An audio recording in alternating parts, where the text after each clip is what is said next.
ह्या पावसाने मराठवाडा घातला. आपण बघितलं असेल तर मराठवाड्यामध्ये सरासरीपेक्षा ह्या वर्षी जास्त पाऊस पडला मित्रांनो. त्याच्यामुळे तिथले नद्या असतील, तलाव असतील, धरणे असतील हे आधीच पावसाने भरलेत आणि त्याच्यामध्ये हा अचानक ढगफुटीसारखा पडणारा पाऊस, त्याच्यामुळे नदीला आलेला पूर, त्याच्यामुळे मित्रांनो मराठवाड्यामध्ये आपण बघितलं असेल तर बीड असेल, जालना असेल, परभणी असेल, लातूर असेल, त्याच्यानंतर आपण धाराशिव असेल, छत्रपती संभाजीनगर असेल मित्रांनो, तिथल्या गावातील शेतकऱ्यांच्या शेतामध्ये जे पाणी शिरलं त्याच्यामुळे त्या शेतीतील जे अतोनात नुकसान झालं मित्रांनो, अक्षरशः सोन्यासारखं पीक मित्रांनो, दिवाळी दसरा तोंडावर असताना ह्या एवढ्या मोठ्या सणांमध्ये ह्या शेतकऱ्यांवरती जो दुःखाचा डोंगर कोसळला, आधीच कर्जाचा बोजा आणि त्याच्यामध्ये हे आलेलं नवीन संकट मित्रांनो, अक्षरशः ह्या आपण भावना फक्त शब्दामध्ये व्यक्त नाही करू शकत. कारण खरंच अक्षरशः हे सगळं बघताना मित्रांनो अंतःकरण भरून येतं.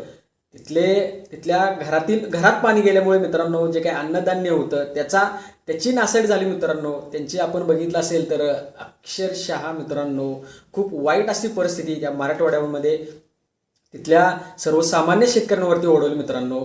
हे होतंय का नाही तर मित्रांनो आपण बघितलं असेल तर पिंपळगाव मधला एक शेतकरी आहे, त्याच्या गोट्यामध्ये हे पाणी शिरल्यामुळे मित्रांनो 17 गायी मृत्युमुखी पडल्यात आणि 10 गायी सुद्धा त्या शेतकऱ्याच्या वाहून गेल्यात मित्रांनो.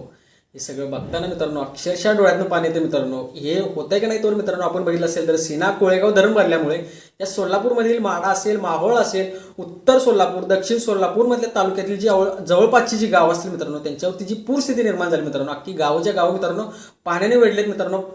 त्या सर्वसामान्य शेतकऱ्यांची शेती तर पाण्याखाली गेलीच, पण हे पाणी मित्रांनो त्यांच्या घरामध्ये सुद्धा शिरलंय. आपण बघितलं असेल तर एक आता मी न्यूज बघितली तर त्याच्यामध्ये एका आईचं लेकरू त्या पुराच्या पाण्यामध्ये त्याच्या डोळ्या देखत मित्रांनो वाहून गेले. किती अक्षरशः दुर्दैवी घटना मित्रांनो आपल्याला बघायला मिळत आहेत ह्या वर्षी मित्रांनो. येणारा काळ आहे ना तो मित्रांनो आपल्यासाठी खूप भयानक असणार आहे. कारण मित्रांनो आता आपल्याला शेतकऱ्यांच्या पाठीमागे उभे राहण्याची खूप गरज आहे. कारण ज्यांनी या शेतकऱ्यांना आता त्यांच्या परिस्थितीनुसार जी मदत केली ना, मी खरंच त्या सर्वांचं मनापासून मी आभार मानतो मित्रांनो.